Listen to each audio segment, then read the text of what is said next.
అందరికీ నమస్కారం. నేను మీ మధురి రంగసాయి రెడ్డి. ఈరోజు కడప అంటే మనకు వెంటనే గుర్తొచ్చేది ఏంటంటే వైఎస్ కుటుంబం అనేది మనమందరికీ తెలుసు. ఎందుకంటే గడిచిన 4 దశాబ్దాలలో ఓటమెరగని నాయకుల్ని వైసీపీ వైఎస్ఆర్ కుటుంబం మనకు అందించింది. కడపకు మారు పేరు వైఎస్ కుటుంబం. ఈరోజు వైఎస్ఆర్ కడప ఇలా రకరకాలుగా ఏంటంటే కడప జిల్లా అనేది వైఎస్ఆర్ కుటుంబానికి ఒక కంచుకోట అనుకోవచ్చు. కానీ ఇప్పుడు 2024 ఎన్నికల తర్వాత చూస్తుంటే అదంతా కనుమరుగైపోతుంది. 2024 తర్వాత దాదాపుగా అక్కడ ఉన్న 7 నియోజకవర్గాలకు సంబంధించిన ద్వితీయ శ్రేణి వైసీపీ నాయకులు సైలెంట్ అయిపోయారు. చాలామంది టీడీపీలో, బీజేపీలో, జనసేన ఏదో కూటమి ప్రభుత్వంలో ఉన్న పార్టీల్లో జాయిన్ అయిపోయి వాళ్ళ రక్షణ లేదా వాళ్ళ పబ్బం వాళ్ళు గడుపుకుంటున్నారు. ఇందులో ఎటువంటి సందేహం లేదు. కానీ ఇక్కడే మైదుకూరు నియోజకవర్గం అనేది రాజకీయంగా ఒక మంచి ప్రాబల్యం ఉన్న నియోజకవర్గం కడప జిల్లాలో. ఆ మైదుకూరు మున్సిపల్ సీట్ అనేది కూడా ప్రతిష్టాత్మకమైంది.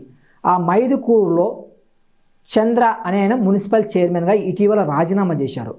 దాంతో ఒక్కసారిగా కడపలో అసలు ఏం జరుగుతుంది, కడప జిల్లా అనేది జగన్ కంట్రోల్ దాటిపోయిందా, జగన్ కడప జిల్లాపై పట్టు కోల్పోతున్నారా అనే ఒక రకమైన చర్చ అయితే రాష్ట్ర స్థాయి ఈరోజు బాగా వినిపిస్తుంది.